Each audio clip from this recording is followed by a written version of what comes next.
Okay, let's get started. Thank you all for coming on this wonderfully warm and sunny day. I know it's Washington, so you have many alternatives, but I think you're all here for our guest speaker, which is a tribute to your judgment. My name is Mark Moore. I'm the program associate in the Asia program of the Wilson Center, and I hope you're all here. We have many events all over. It's like a plane, they announce, Are you all going to Mexico? If you're not, get on another plane. So I hope you're here for our China event. I am very honored to have Dr. Ross Terrell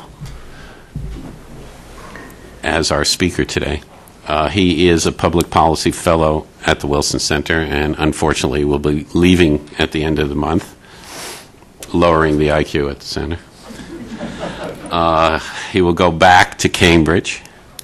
That's Cambridge, Massachusetts, where he is a research associate at the John King Fairbank East Asia Research Center. He is also the author of numerous books on China, including Mao, a Biography, which I understand is still selling briskly on the mainland. And also he gets some royalties even, so pretty good. Madame Mao, The White Bone Demon, great title. The New Chinese Empire, which won the Los Angeles Book Prize, proving for those of you on the West Coast that some people read on the West Coast, and China in Our Time. Today, in his presentation, Dr. Terrell will evaluate the success and failure of changing American approaches to the China of Mao, Deng, and their successors. Ideology, culture, and economics will be weighed. Swings from romanticism to vilification and back. Do we do that towards China? We don't maintain a steady, and back will be traced. And as I see some of you in the audience who've written books on the subject and all know what we're talking about. Today's presentation will set out the diverse mindsets behind China policy from Presidents Roosevelt to Bush. So without further ado, Dr. Terrell. Thank you, Mark.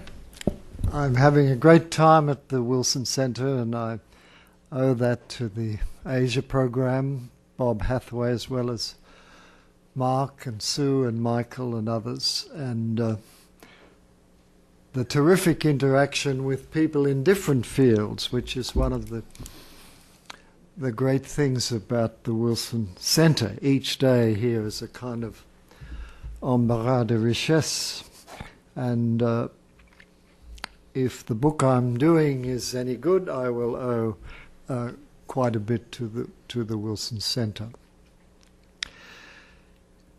Issues tend to recur in U.S. policy toward the Chinese communists. Is a united China in U.S. interests? How united? One thinks of Taiwan, one thinks of the Muslim area of Western China.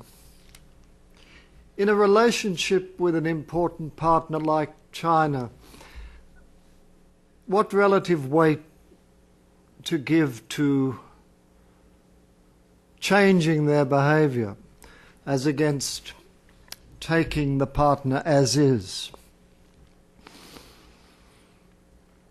On Tibet today, is China trying to ideologically change Tibet, or is China protecting its national security in its Tibet policy? The first would be against our positions, the second not necessarily so. When can you separate out one issue and make it the center of China policy? Nixon did in 1971. We stood with Beijing against rising Soviet influence. And when is it a mistake to make one issue, economic links, human rights, whatever, the alpha and the omega of China policy? There's other reasons why this story interests me. One is that the twists and turns that Mark mentioned have been heavy with consequence. Wishful thinking toward the CCP in the first period, and a judgment that Chiang Kai-shek was a hopeless partner, helped the CCP win the ensuing civil war. After 1949, the green light given inadvertently by Truman and Acheson to Kim Il-sung in, as we now know, his plans hatched with Stalin and Mao to take South Korea. That altered the whole contour of US-China relations. Conversely, when Truman reversed the position in mid-50, the result was Mao could not take Taiwan as he was about to do, and the half-century of Taiwan being separate from the PRC is owed to that Korean intervention and its consequences. Nixon's summit with the Chinese in 1972 put Moscow at a disadvantage, ended the danger of further war between the US and China, and ultimately paved the way for the astonishing age of economics in East Asia, which has changed the global balance in our time. Then again in the 80s, the dominant American elite opinion of Deng Xiaoping as a cuddly capitalist, in Time magazine's phrase, that exaggeration made the shock of Tiananmen in 1989 the greater. President Bush's swing after 9/11 in China policy is also in the list of consequential shifts. It's my interest in this book to evaluate how much of the volatility has been rational and necessary, a product of changing US interests, of what China was doing, of the pressures of American public opinion, and how much, on the other hand, was the result of ignorance of China, unwarranted intrusion of domestic affairs into foreign, ethnocentrism, sense of American triumphalism, or its opposite, a loss of faith in Western values, or other flaws on the American side. In this way, we may draw some lessons about the future. There's an extra reason to me for being interested in the overall period. American views of the Chinese communists have led world views. 3 examples. Edgar Snow's Red Star Over China was for many years the most influential book all around the world on the Chinese communists. And in governmental policy, Truman and Eisenhower's non-recognition and isolation of China, whether it was right or wrong in the view of all of us, was basically copied by most of Western Europe, by Japan, by many other countries. Then a third example, in the Clinton era, the sense that economics was destiny for China influenced many, many countries. We're still in this era in some ways. Influenced many countries to pay minimal attention to the political system of China and focus on the economic promise of China. Now let me run through this period that I'm covering in the book. First of all, the challenge was, what was the nature of the CCP? How strong was it in the late 30s as World War II broke out? How communist was it?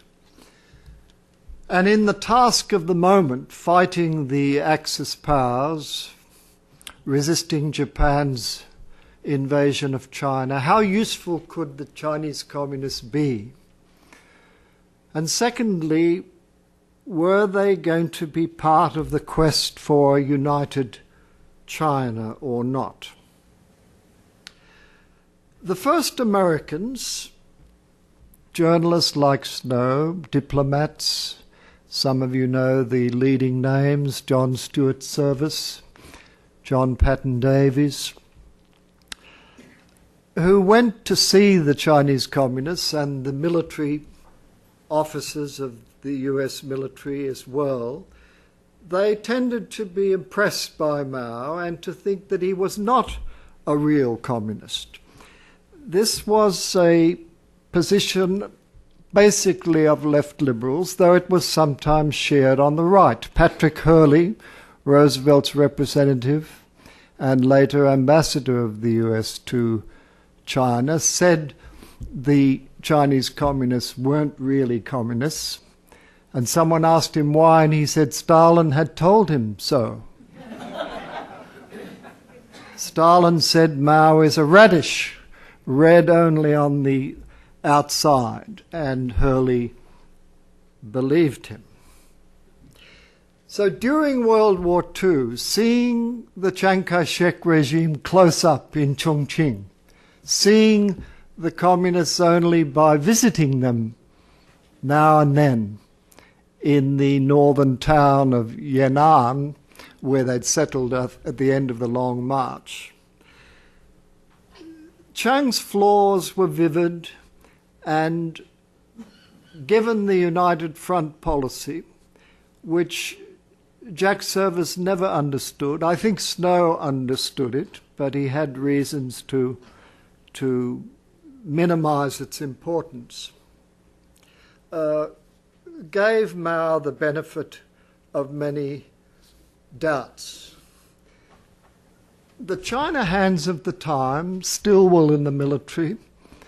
The diplomats I've mentioned, important writers other than Snow like Theodore White, Brooks Atkinson of the New York Times, A.T. Steele and others, they basically bounced off Chiang Kai-shek to admire the communists. They were being anti-Chiang Kai-shek rather than being pro-communist. The issue of was there an alternative to our troublesome ally, Chiang Kai-shek? Well, the communists were one alternative. Another was a coalition between them.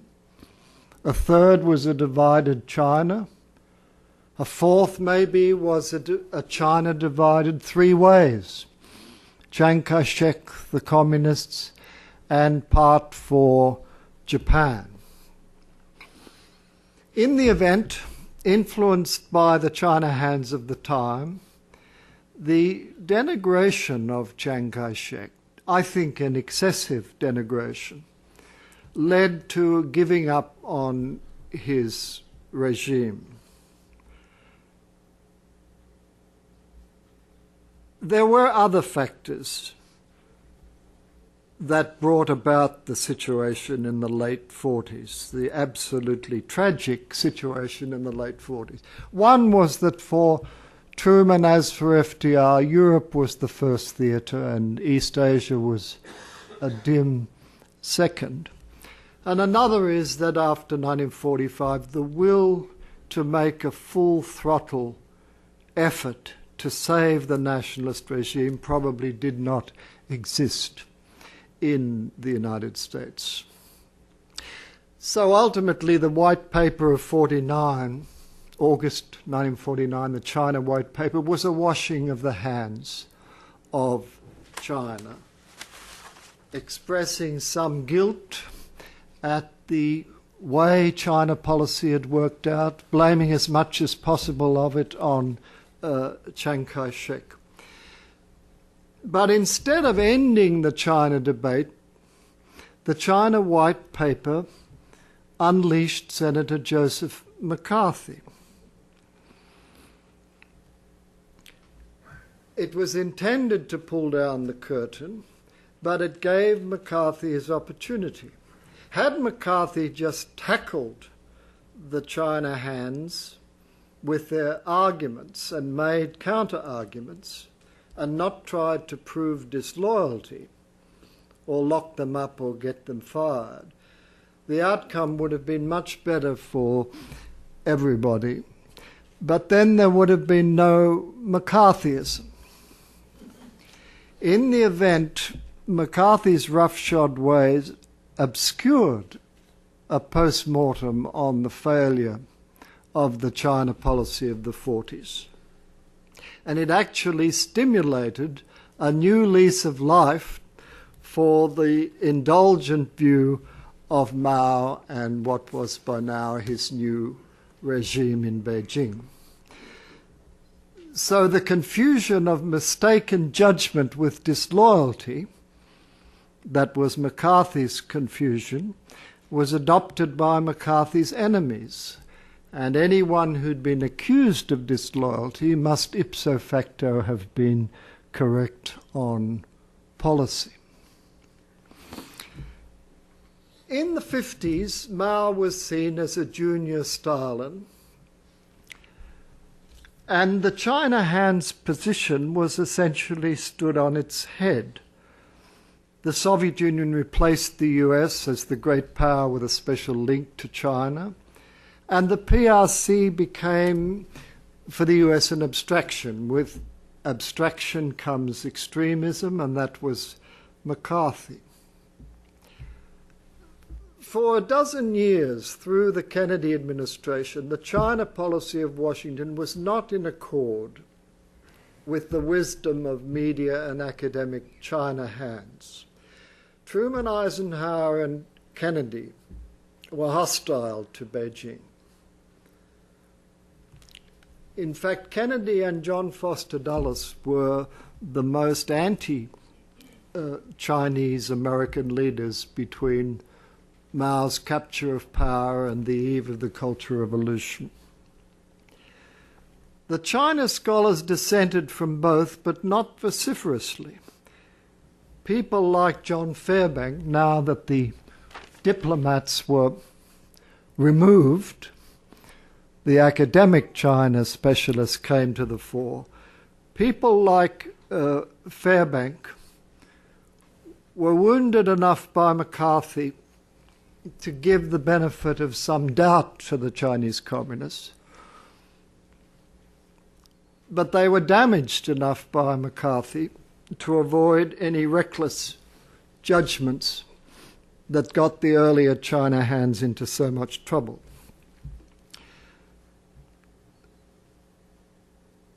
Jack Kennedy, when a congressman from Massachusetts in 1949, out of the blue, wrote a letter to Fairbank, quote, "I feel that the policies of yourself and others in the State Department contributed much more heavily than the white paper would indicate to the downfall of our position in China."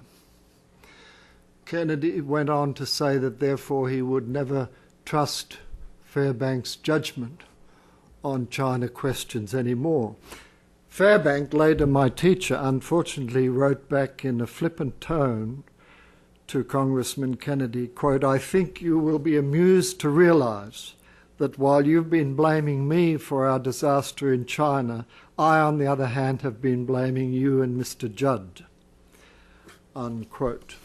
Walter Judd, congressman from Minnesota and former missionary. Well, in the Kennedy administration, unsurprisingly, there was no recall or apology to John Carter Vincent, John Stuart Service, or John Patton Davies. Frequently, the China hand position in the 50s and early 60s on China was a slight bow to totalitarian theory, but then an emphasis on modernization theory or development theory. Communism was undesirable, but it was probably a workable instrument to modernize a backward country. In the next phase, a complete change. The Vietnam War period, the Cultural Revolution in China, the Lyndon Johnson administration. Even though China was experiencing its nearly inexplicable cultural revolution, a new left arose on American campuses, and a new generation of China hands, often excellent at the language thanks to going to Taiwan in the 50s and early 60s, presented a vision of a new man in China and blamed US PRC difficulties on the US side. They were seeking a solution to philosophic issues in the East to some extent. Nevertheless, the Johnson administration remained, like the Kennedy administration, completely hostile to the PRC. The position was that thin communists, like the Chinese, are even more dangerous than fat communists. Yes, the Soviet Union were thought of as the fat communists at one stage. And Rusk had said we didn't like 1 billion Chinese armed with nuclear weapons. Johnson, like Kennedy, said the Chinese behaviour had to change before we would talk to them.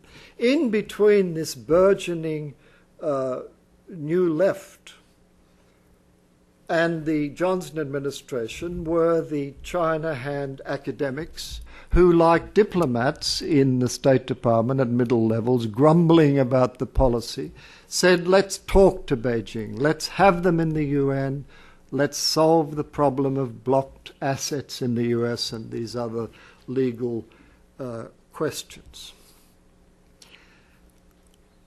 So the middle position was not at all attracted to the new man idea of the left, but it thought that the 15-year policy of isolation had somehow come to a point of bankruptcy. So the Washington approach till the later 60s was that China was even more militant than the Soviet Union. China was a problem behind Hanoi, just as the Soviet Union was. And the Johnson people were slow, shall we say, to see any possibilities in the Sino-Soviet split. Nixon's opening was a complete change again, with a virtually total discontinuity with the preceding China debate. Nixon set aside ideology, both left and right, in 1971-72. China appealed to Nixon in anti-Soviet terms. He drew a veil over its dictatorial ways, and in the end, on Taiwan, Nixon gave in on principle, one China, but we won on the ground, in that the Nixon opening did not change the situation of Taiwan's relation to the PRC, nor interfere with its onward march to prosperity. The left was defanged, as was the extreme right. The left grudgingly approved of the Nixon-Mao handshake and fell fairly silent on China policy. Their position up till the eve of that was that, for instance, we should renounce the security treaty with Japan because it was provocative to Beijing. Well, all that talk died away. And as we now know, the seeds in Nixon's mind about the geopolitical move had nothing to do with issues earlier and then again much later in the moral evaluation of Chinese communism. When I joined the junior faculty at Harvard, 1970, Kissinger came up one evening to have dinner with those of us dealing with China, and we pushed him, was anything going to happen? And he wouldn't say much, but eventually he said, there is a difference. In the Johnson administration, they compared Mao unfavorably with Hitler. In the Nixon administration, we compare Mao favorably with Hitler. So the Nixon policy was ultimately helped by Vietnam. The very factor that stymied Johnson, it helped because from the Beijing side, Mao had become afraid that the US was sinking too much and that the Soviet Union was going to inherit the future. And from the US side, Nixon wanted to blanket the failure to prevail in Vietnam with the wider achievement of a détente with China. In this sense, the problem with Vietnam and the answer of China were related. Some of the China hands from World War II felt vindicated by the Nixon opening. Maybe China and Russia were never close after all, said Jack Service. Maybe Mao wasn't a communist at all, said John Patton Davies. Well, it wasn't quite as simple as that. The US had a masterful China policy finally. Since 1949, the Soviet Union had been the major power involved with China. Now, and ever since, the US has been. Now, Washington had better relations with both Moscow and Beijing than they had with each other.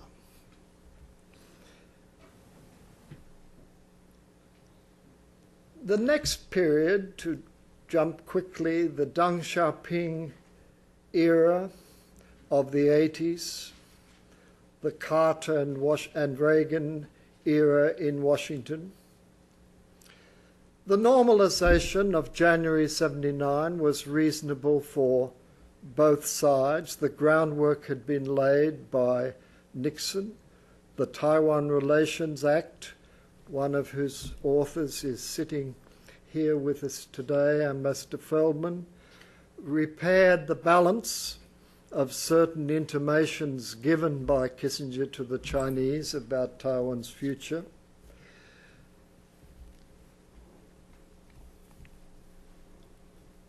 And changes in China signifying a new kind of social order and economic policy became an important part of what the China policy could be.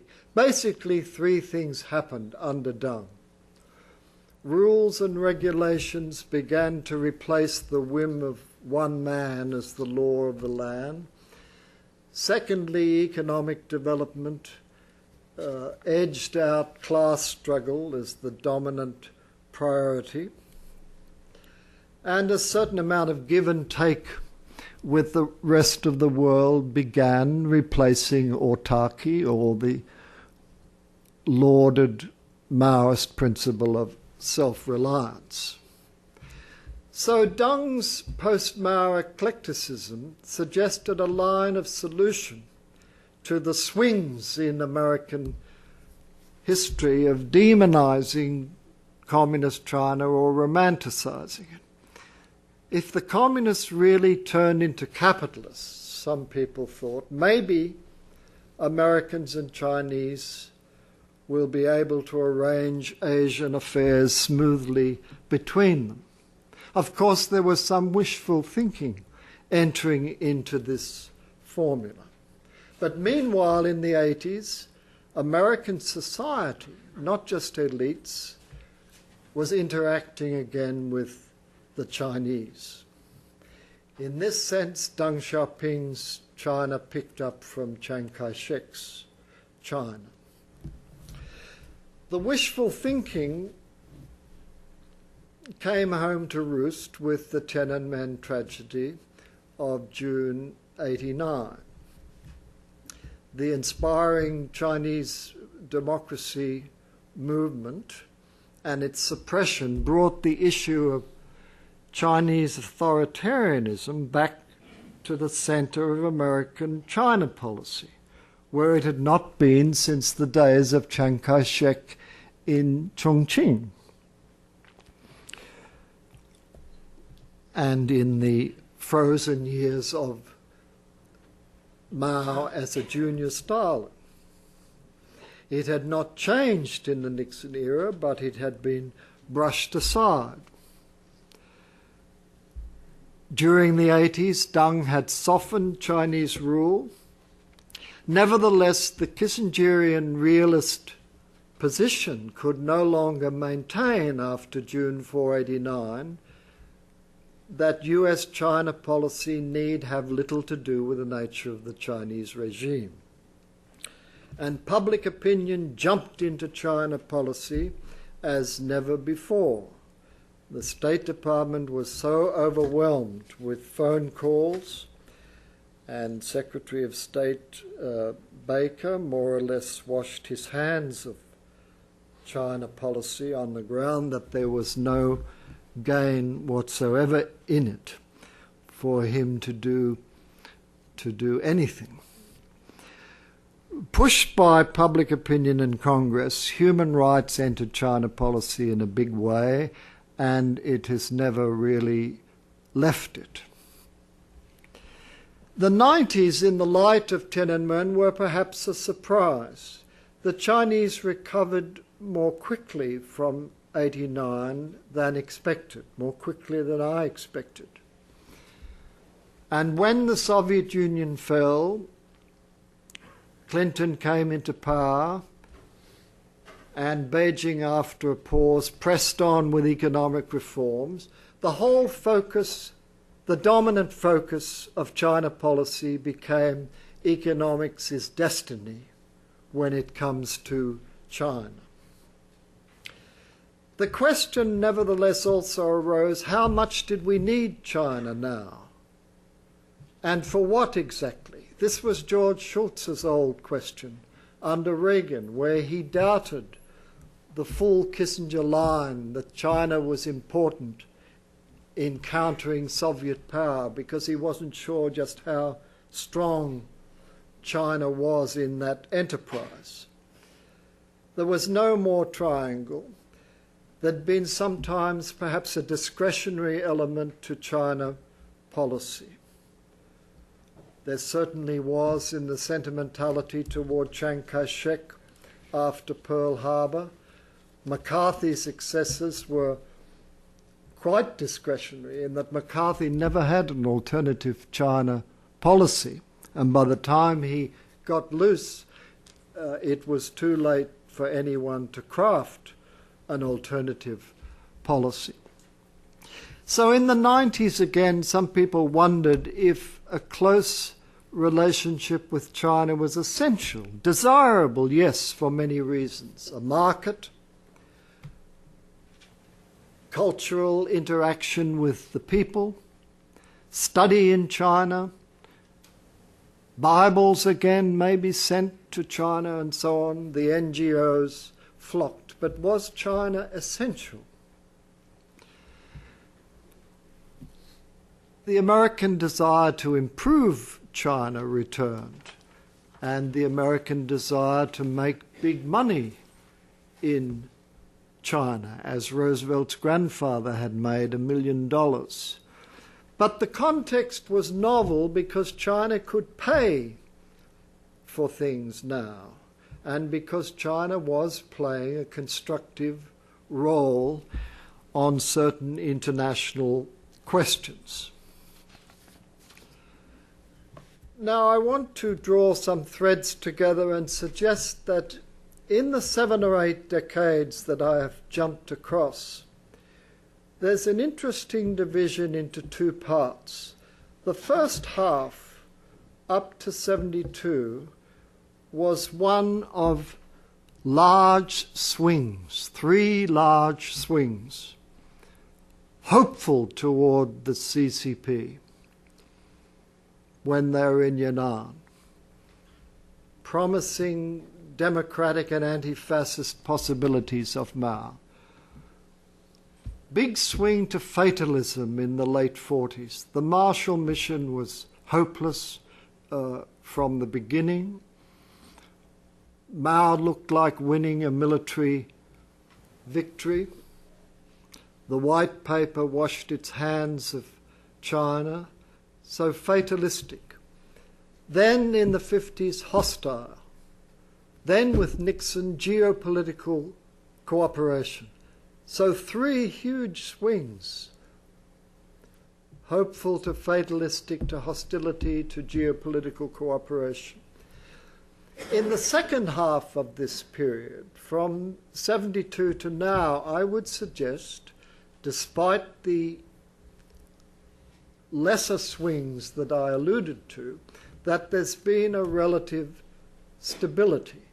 Oscillations continued, mostly during US election campaigns or when Beijing put the spiritual satisfaction of criticizing us or opposing us ahead of its economic and other interests. But mistakes on both sides were quickly corrected. And I suggest we are still in this era, and there are 4 reasons for it.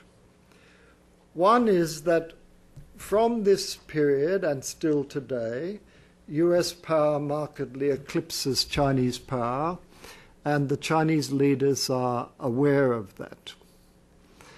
A second is that China, unlike the US, has a rather unenviable immediate environment where there are many problems apart from the United States that can and do rear up for China.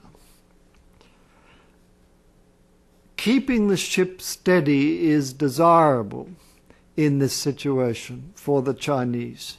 Thirdly, the tasks of economic development have a top priority still.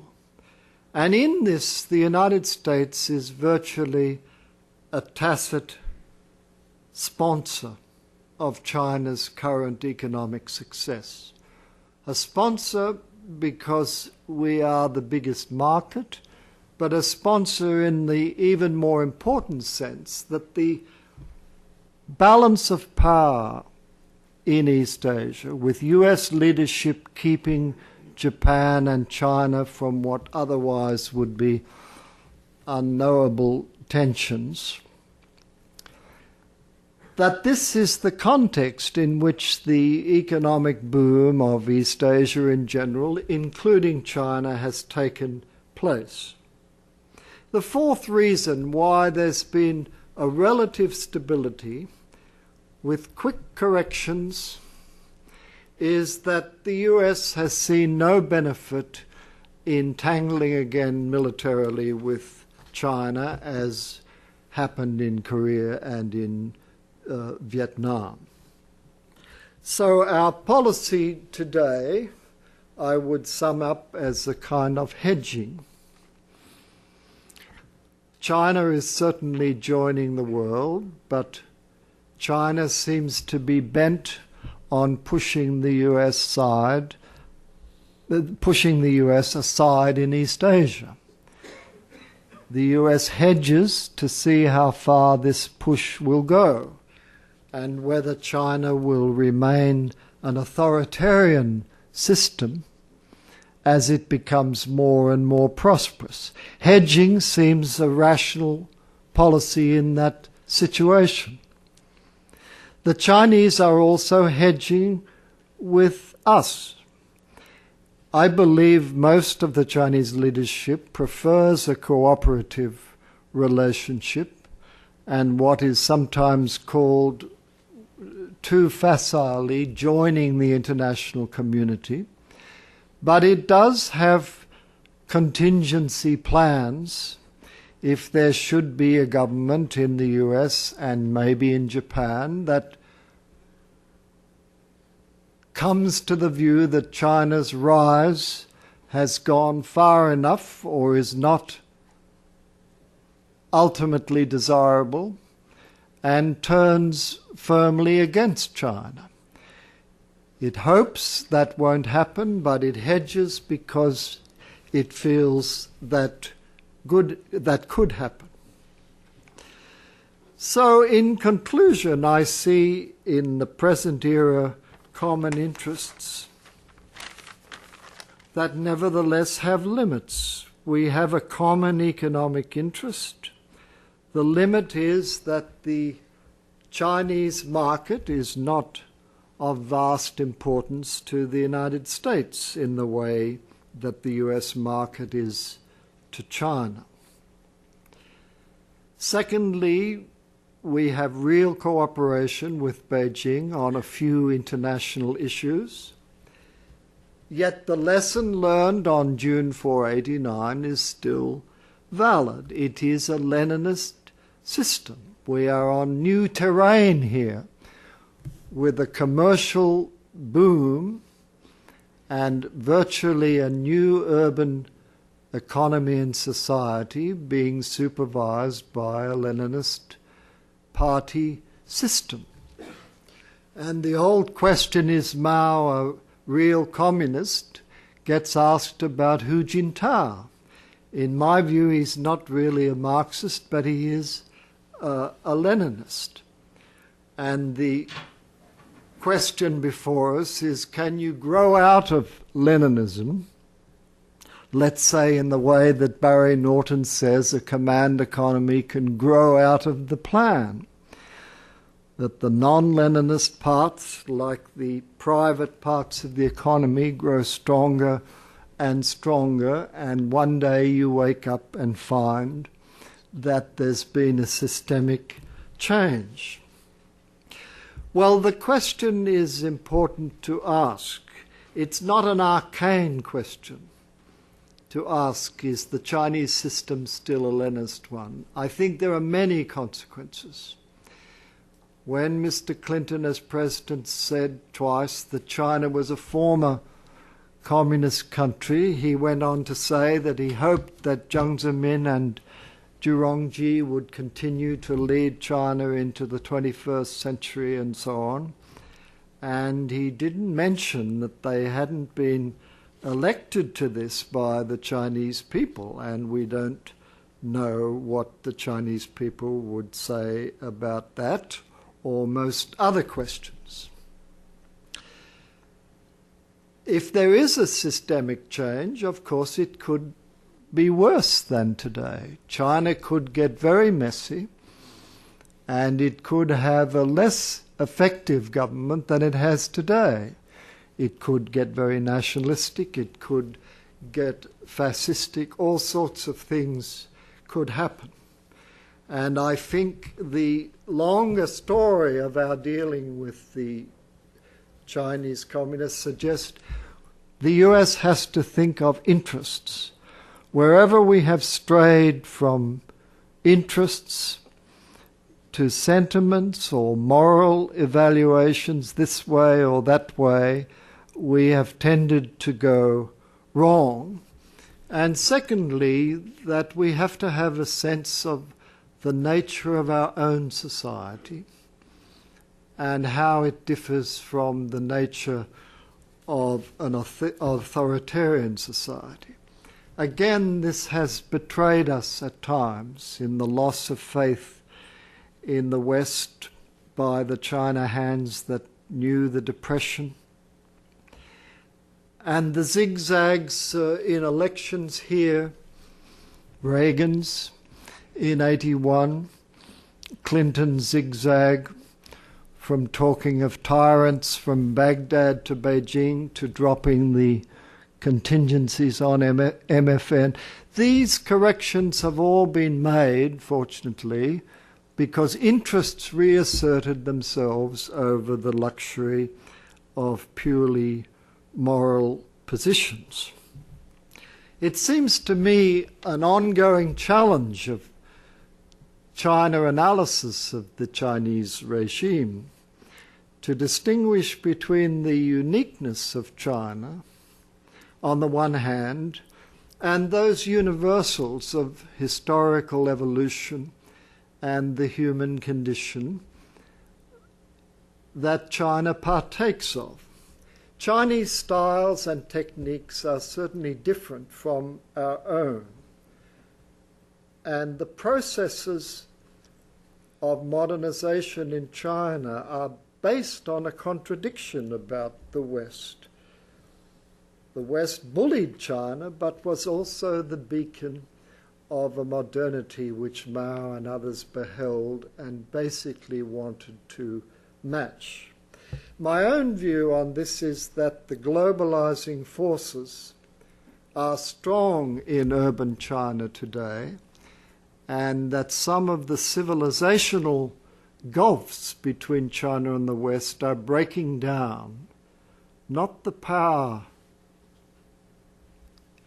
not the differences of power interests, but the civilizational differences are breaking down maybe more than in any period since, to coin a phrase, Mark, since Edgar Snow and Jack Service met Mao in a cave.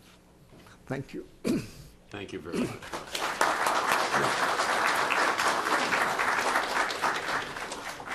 Wow, that was an incredible sweep of history. And also, you were polite enough to leave much time for questions. So just please, this is being webcast, so for those couch potatoes with their laptops who are terribly interested in who you are, state your name and affiliation, wait for the microphone, and please try to keep it to one question and relatively no speeches. Thank you. Back there. Nick Berry, Foreign Policy Forum. You mentioned that U.S. views of China have led world views. Do you still think that's true?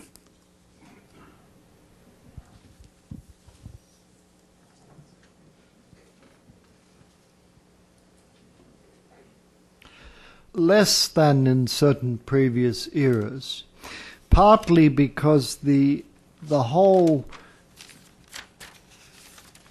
process of China watching has become infinitely more diverse. In the period that I began with, so few people dealt with the Chinese Communist Party in particular that Snow's book was a revelation.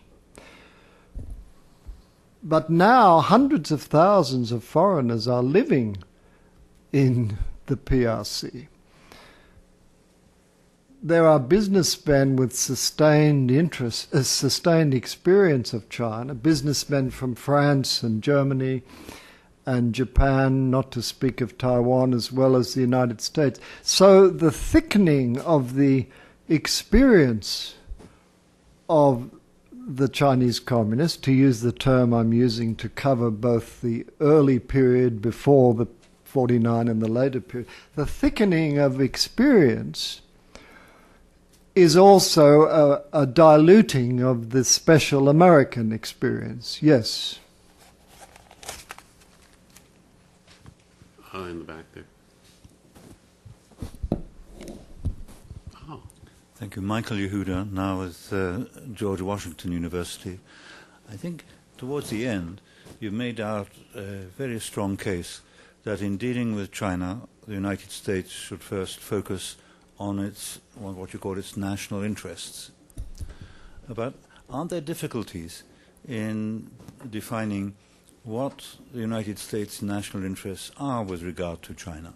I mean, for example, there are those who argue that given China's rise and continuing rise and its growing influence in the world and so on, there's a sense in which the United States should seek some kind of accommodation, which might even be a sense of managing together East Asia. And then, as against that, there are those who would argue that it's in America's national interest to carry on roughly with the present arrangements which center on the alliances which the United States has, with Japan as a pillar, and so on. And how would you assess, if you like, how to make a judgment between those two views, if you like, of America's national interest?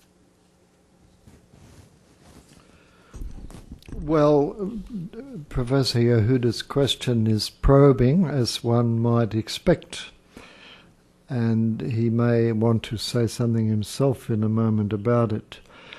I think one key to this is that there is, even if hidden in the public knowledge, and hidden, alas, in much of the media, there is an equilibrium in East Asia.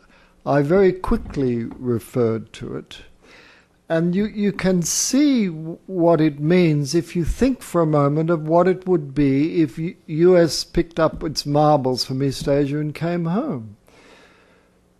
The whole region is dependent on an equilibrium that consists of a series of bilateral links of great strength that the US has with Japan, Korea, and Australia and others.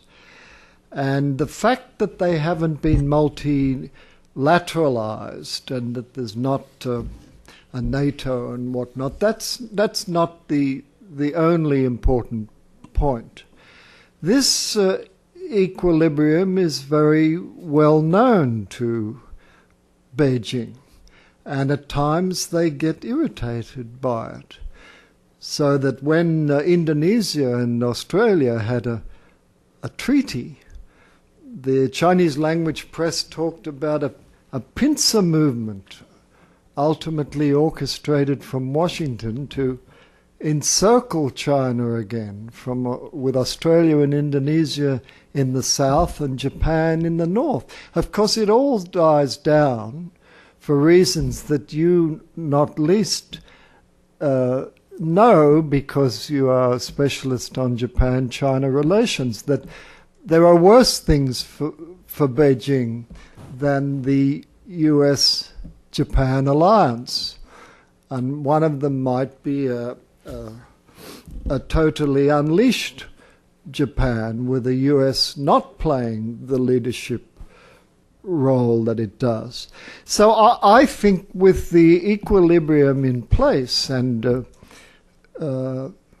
one could add to the countries who are part of this equilibrium, Vietnam, India, coming into the East Asian picture more than before, that with the equilibrium in place, watching and waiting to see how China goes is not a passive policy, it's a reasonable policy. I don't know how long the monopoly of power of the Communist Party of China is going to continue. My hunch is it's not going to continue more than a couple of decades. Something new in politics will ultimately match the new society and the new economy, and many people in China think that too. And I don't think that there are many well-informed people in the younger levels of the Chinese Communist Party who think that America's fading and weakening and is no longer going to be number one. That view is much more common on American campuses than it is in Beijing. So a united China happens to be in our interests, I believe. I don't think a China that's in a fragmented mess would benefit the US. It might benefit Russia, and it might benefit some people in Japan, but the hedging that I referred to is about all we can do when we don't quite know where the rise of China is leading. We know where the rise of China is leading in the respect I've mentioned, that the US is very well equipped to keep it within limits. But we don't know where the rise of China is leading in the sense that we know the character of tomorrow's political China. Okay, a lot of questions. Okay, let's try this gentleman over here, Sue. Gerrit van der Wees of the Formosan Association for Public Affairs. Today, the New York Times and Washington Post carried front-page articles about extreme nationalism by Chinese students at Duke University against a Chinese lady who had expressed support for Tibet. These students have been exposed to Western ideas. They study here. How come this has not really moderated their behavior and attitudes? And what does this tell us about what we can expect for the future? I'm sorry I didn't read these stories yet. I read it. No, you're talking about the Chinese students in China who reacted to... I didn't read it. No. But the attacks on her were in China. She's just a freshman at Duke University, and she wrote on the back of one of the protesters, Save Tibet. And but the nationalist reaction was from China, who said attack her parents and she's a traitor. It's, it was students here at Duke University who basically published all the information about her on the internet and sent her threatening emails and things like that. And my question is, these are students who are studying here in the United States who have been exposed to other ideas, freedom, democracy, and so on, and still behave in a way that one wouldn't expect, at least in this country, to happen. Not so at all. It's still Chinese. There's psychological factors at work. I mean, this is globalization, and it's the same with the jihadists have been coming from our campuses, and as a former foreign student myself, that's right, until I came under the tender care of Professor Samuel Beer, who supervised my PhD thesis nearly 40 years ago. As a foreign student, you don't know what's going to happen to you. And the unexpected happens. You're in a different society. And most foreign students don't do at the end of their study what they intended to do when they began it. Nationalism in China is also a very complicated question. Whether it's Tibet, whether it's the EPR incident near Hainan in Bush's early period, whether it's the bombing of the Belgrade embassy, the Chinese in China can only react to what they hear. And in those incidents especially, they heard a very jaundiced selection of the facts on the incident. Where Chinese are studying in the West, I think you've got many psychological factors that play upon it. They are dealing with a different environment, as we are when we go and linger in China, and complicated things happen to it. But the Chinese government, it's a dictatorship, and I keep saying that, but it is a relatively rational dictatorship, and it knows, I think, the potential dangers of nationalism that just gets wildly out of hand. This is really a reply to Gerrit van der Wees. Introduce yourself. Oh, I'm sorry. Harvey Feldman. I used to be a Foreign Service officer. I'm now at the Heritage Foundation. And it's a reply to Gerrit van der Wees. The idea that students on an American campus will be exposed to love of free speech, free expression, democracy, etc., is a charming fantasy. I'm afraid it is a fantasy. Out of my own experience, I can recall shortly after we normalized, i.e., we shifted diplomatic relations from Taiwan to Beijing and the PRC, the State Department sent me on a speaking tour to explain all of this. And I was at Berkeley. Yeah, the People's Republic of Berkeley. And I was picketed by students who were protesting this because this was supporting the fascist rulers in Beijing. And what the State Department really should be doing was calling for the release of the Gang of Four. You remember them? Surinba.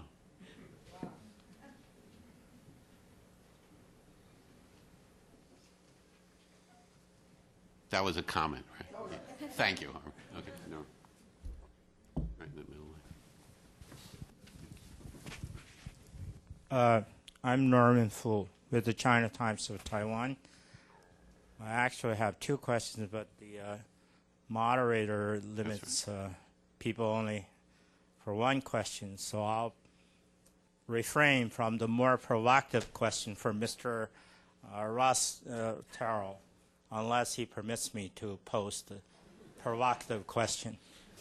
The question I want to ask Professor Terrell is whether in your assessment, from a historical point of view, that the U.S. linkage to Taiwan and support of Taiwan is an asset or a liability. As we know, Taiwan, to this day, is still, as the Chinese say, a central and crucial issue in U.S.-China relations. We all know that back in '49, Ambassador Leighton Stewart didn't even join the nationalist government in Canton. He remained in Nanjing. There were some kind of instructions that he should make contact with the new communist, not a regime yet, in Beijing. So I wonder, of course, the Korean War changed all that. Truman, of course, at one point was ready to wash his hands off Formosa. So, you know, looking back, I want to ask Professor Russ Attaro whether you think, as I said, Taiwan is an asset or a liability from the U.S. point of view in terms of U.S. national interests. It's not an easy question. Let me retreat to an anecdote.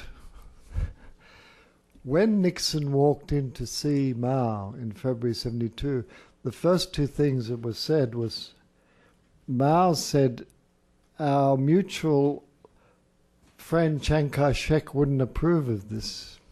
Of course, it was an interesting remark because Mao had dealt with Chiang Kai-shek a great deal. And Chiang Kai-shek had a treaty with the United States at that time and so on. Then a few minutes later, Mao said to Nixon, the Taiwan question is a small question. The international situation is a large question, by which he meant the problem of the Soviet Union. And at that moment, Nixon realized his trip had been a success, because that's basically the strategy that he himself had. Now, Taiwan was not an asset in the period when the context for this Taiwan problem was the unfinished civil war. I think US interests were not served by the Taiwan problem in that era. The era in which the Taiwan question was essentially an unfinished one from the Chinese Civil War ended bit by bit, as Taiwan democratized and as the party-state system, which the KMT had brought from the mainland, gave way to competitive elections, and ultimately the KMT loss of power, and now its peaceful regaining of power in a completely different context from when it felt a sense of entitlement to power. The second difference in context today is that any change in the position of Taiwan, or let me rephrase that, any absorption of Taiwan into the PRC would change the balance of power in East Asia in a major fashion. It's no longer just a question of two competing Chinese governments working out some kind of modus vivendi, as it would have been in the 1950s, or of one of them going back and taking over again, which they failed to sustain in the late 40s. It's a completely different context. And I have to say, under almost any circumstance, I won't say any, but under almost any circumstance where Taiwan becomes part of the PRC, it is not in US interests, and it's not in Japanese interests. And countries like the Philippines and Vietnam, to name only two, would find the atmosphere in East Asia changed. And at the minimum, there would be imponderables for many, many countries. So the coming of democracy to Taiwan and the astonishing success of Taiwan in becoming a major trading power and a major economy have changed the situation drastically from when the issue was just the Chinese Civil War. The other point about today's context is perhaps more about tomorrow's context, that the future of Taiwan may have a lot to do with the future, if it has one, for democracy in the mainland.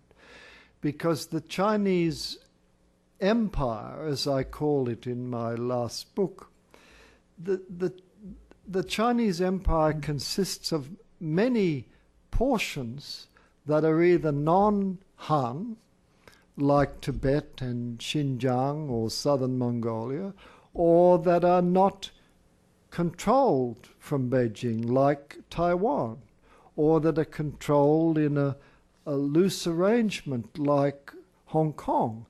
So all of these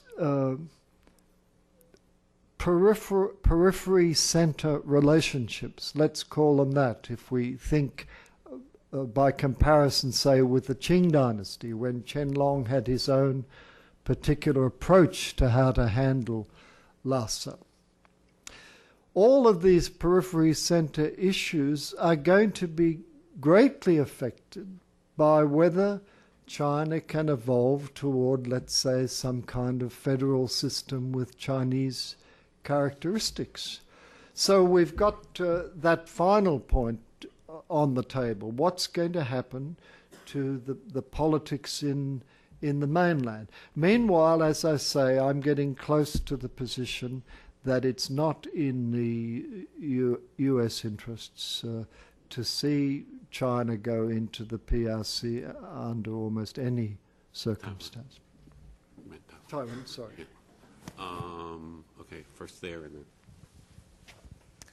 Hi, I'm Anna Bertel from the National Endowment for Democracy, and I have a question related to our presidential candidates. I'm wondering if you've put forth any energy or if you have an opinion on their level of understanding of Chinese politics, and also do you have an opinion about how they would view China now, especially McCain and Obama, and if you see a possible flip once someone gets in the White House?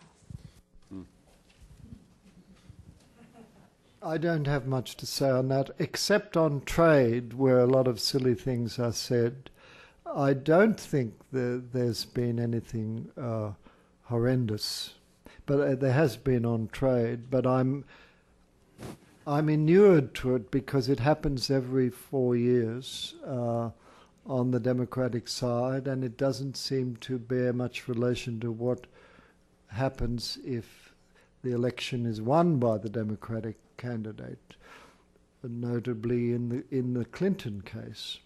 Years ago, Walter Mondale came to Cambridge, and a certain Harvard leader, I better not name him, had a talk with Mondale and said he didn't approve of his protectionist policies. Mondale wanted his endorsement. And Mondale said not to worry, he didn't believe in them.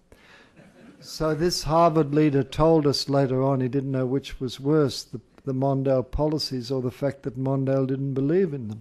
So I presume something like that is going on with Senator Clinton.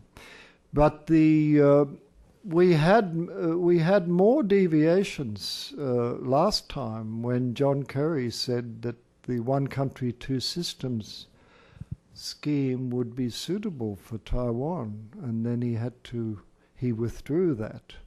And as I say, I think the Reagan campaign position in 1980 was a mistake, and Clinton's positions too, and both were corrected, if I may use that term, when the election was won. The passage on China in McCain's Los Angeles speech I thought was quite good.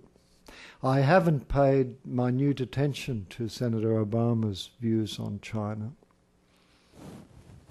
Where is he? Beverly Hong from UDC. You did not mention Wu Yaobang and Zhao Ziyang. I wonder what kind of historical assessment would you give them and to their impact on American, policy toward China? Thank you.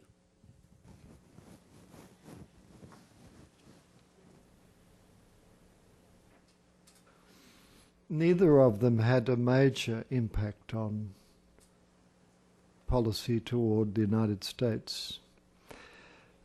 Their main impact was on the post-Mao changes within China, which indirectly made possible the new relationship that I summarized for the 1980s. Zhao Ziyang has recently been revealed, probably reliably, in some conversations he had with an old classmate. And it's interesting that there's virtually nothing on foreign policy. He's much more interested in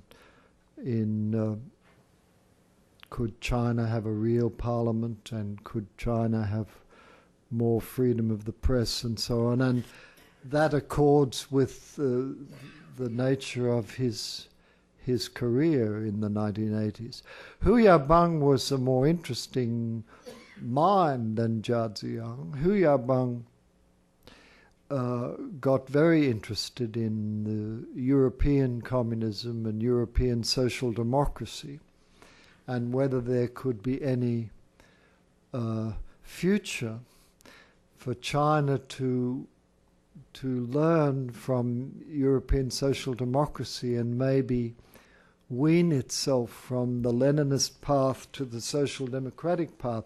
I don't know if Hu Yaobang was 100% serious about this, but of course, like Zhao Ziyang, he was cut short by the Leninist problem, which you have to come back to, that when the system appears to be threatened, the Leninist teeth are bared, and they were bared for Hu Yaobang in '86 for the same reason they were bared for Jiao Ziyang in May 89 that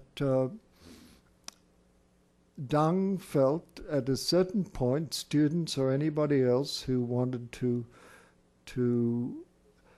put their feet onto the path of political pluralism were, as he put it in his famous speech of June 9, the enemy. So there's an atavism here that can spring back. It was an atavism on Deng's part. He was thinking of the enemy in the Civil War and the anti-Japanese war, and that's what he said of the democracy students. And that was the end of Jiao Ziyang. Hu Yaobang's dismissal in the winter of 86-87 is even more unappetizing because Jiao Ziyang didn't do anything to prevent it.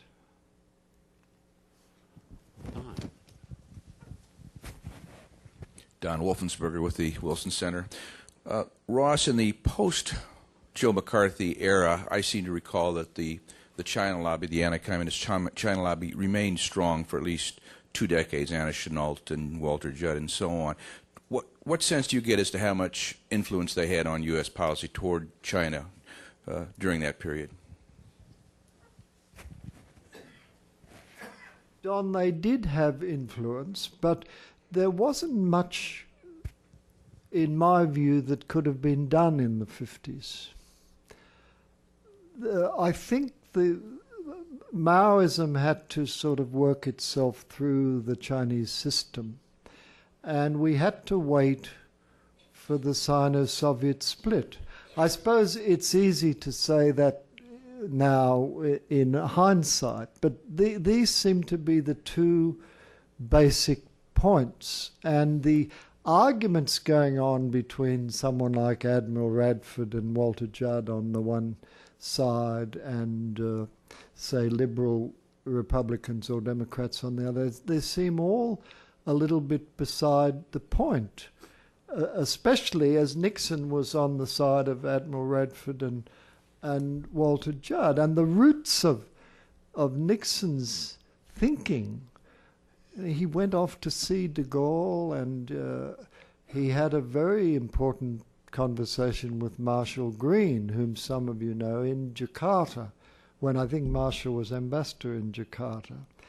And Nixon studied the evolution of this Sino-Soviet relation. So these were not issues for the China lobby. In fact, the China lobby made a mistake over Sino-Soviet relations because they did go overboard in saying that Moscow controlled the Chinese communists. Well, Moscow aided the Chinese communists, and Moscow helped Mao come to power in 49, given all the maneuvers in Manchuria and Yalta and the treaty after Yalta. No doubt about it, but the China lobby was blind to the possibilities that Mao and after Stalin's death would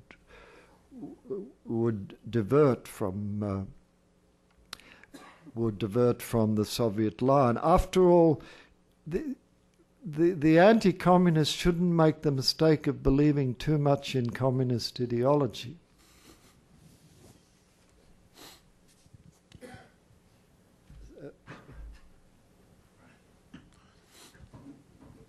Wait for the mic, sir. Sam Bear, Harvard University. This has to do with Chinese students at American universities, Harvard among others. Today they have a very high reputation, as so do the Vietnamese and Japanese students. They're really good students, graduate and undergraduate. But do you remember, Russ, perhaps you're old enough, when Chinese students were a burden? Getting there. That is to say, they were in graduate school reading possibly for an AM. And we had something we called the Chinese B. You had to have a grade of B to get credit for graduate study. The Chinese normally didn't really come up to that level. They were terrible on their general exams and that sort of thing. But the Chinese have changed. They're exemplary students today, and they were quite the opposite then. It has to do with your division of Chinese-American relations in two different periods. Sam, I think you're telling secrets about your grading policies. Maybe I didn't deserve my A.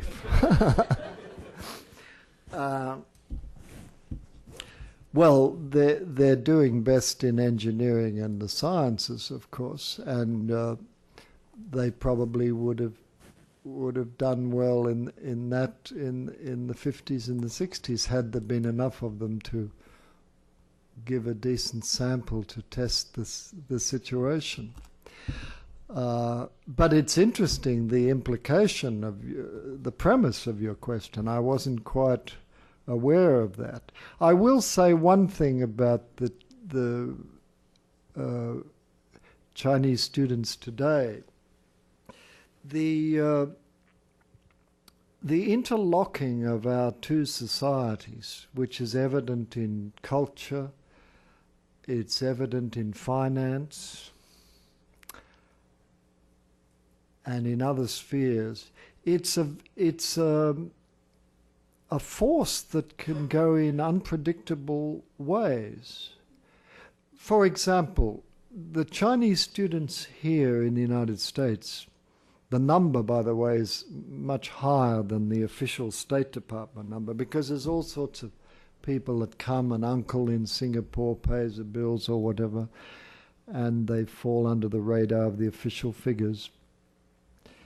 They include the offspring of very influential Chinese. And as I said before, the foreign student never knows what's going to happen to him or her during their years of foreign study. And the Chinese leaders today can't be sure when these kids, or now kids, go back, what will be the impact. Because the numbers are large when you consider that many of them are from, excuse the term, elite circles in China. Also, we have imponderables on our own campus, because the field of China studies, when I entered it with Fairbank and others, the teachers, everyone comes into it from a certain vantage point, and many of them, Benjamin Schwartz, they'd been language officers in the US military in World War II, and they'd learned Japanese and Chinese because the US military needed people who could speak that. And until then, the sinology in American universities was very much traditional Chinese society, literature, history, and not speaking modern Chinese at all, let alone studying social science. Well, jump to today, and American social science sinology is increasingly going to be in the hands of ethnic Chinese. So there will come a time when the college teachers of contemporary China in Kansas or Montana or whatever will be, maybe majority will be ethnic Chinese. Now, and their class may be 90% heartland Americans. Now, this is fine as long as US-China relations are smooth. If something cataclysmic happened, of course, it would change the atmosphere. So we're all on an uncharted sea in this interdependence. The Chinese are, and we are, without even getting into the financial question, just sticking with Sam's observation on the students. Okay, we only have about 5 more minutes, so let's see. No, in back. Our boss. Lao Ban. Bob Hathaway here at the center. Ross, your presentation has simply reinforced for others here in this room our deep pleasure at having you with us for the past few months. We're not sure we want to let you leave us later this month. Certainly was a terrific presentation. Your presentation repeatedly went back to the theme of the lack of understanding and the inability to communicate between China and the United States. I've been frequently impressed by a similar lack of understanding and a similar inability to communicate between the community of academic China specialists in this country and Washington policymakers who, when the two groups talk about China and about U.S.-China relations over the years, including today, they frequently seem to be talking different languages. You, of course, know Washington well, not only because of this stay, but because of other experiences here. Have you also been impressed by this inability to communicate, this different understanding of China? And if so, how do you account for it, and what do you think we might do to break down some of these barriers to communication so that at a minimum U.S. policy is better informed by some of the best scholarship on China? Well, Bob, that's a very interesting point, which I can't satisfy, but it will make me think.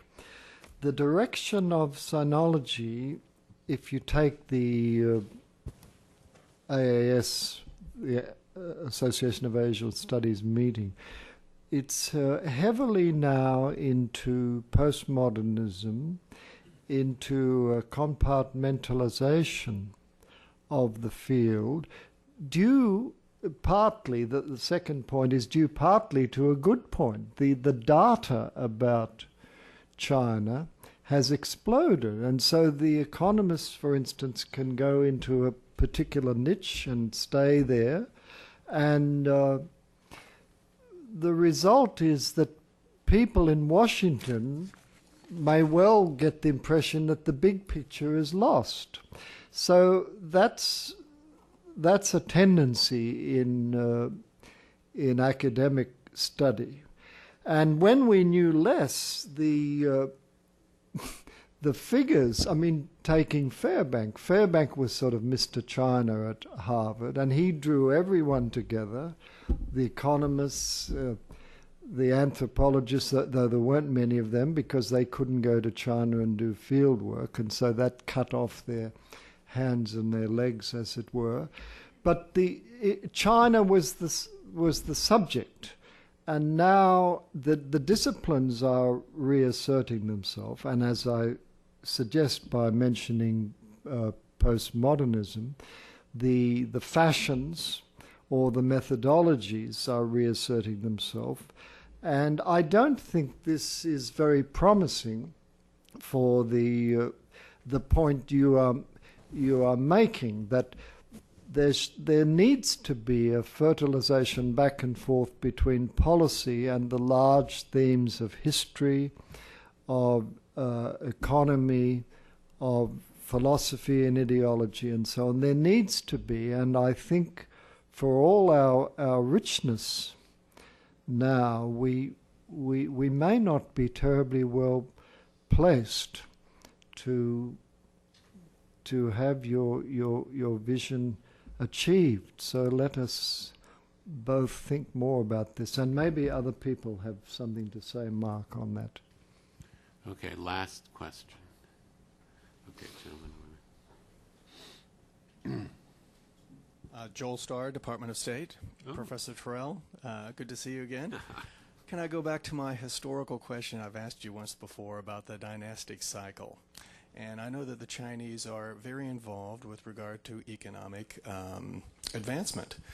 The question I have is, do they reflect often, as they had in the past with regard to historical research to justify the revolution, about the proletariat rising and overthrowing the oppressive government and revolution from underneath? Is there any of that study going on currently in China?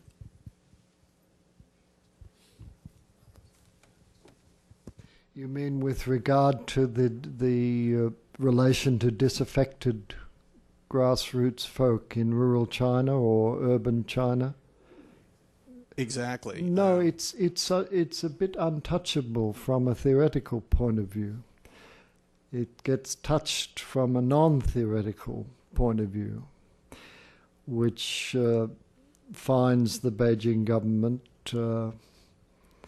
using carrots and sticks quite skillfully at times, and blaming local officials and benefiting from the gap between what the centre says and what the localities say. And of course it all can work as long as prosperity continues. But you do have to go back and read some of the let's say the utopian socialists like William Morris, who talked about having to fight for the same things all over again under a different name. And the Chinese communists, along with all of the other communists, have lived to find that what they intended didn't come about. And who would have expected in Marx's day that the nation would prove so pervasive in its relative power with class? Marx and Engels thought that class was going to transcend national loyalties. And of course, if that was true, there wouldn't have been a Sino-Soviet split at all. But in terms of dissent today in China, if there's one lesson from the past 20 or 30 years, is that every time it bubbles up, it comes from somewhere fresh. And don't expect the next time that it'll be the students. It's seldom the same as last time. All right. Well, on that note, we're done for today. Thank you all for coming, and please join me in expressing our appreciation. Thank you.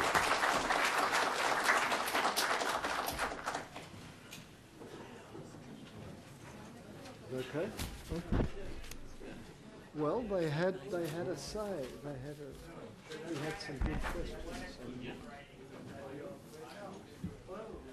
Hi, nice to see you again. How are things going?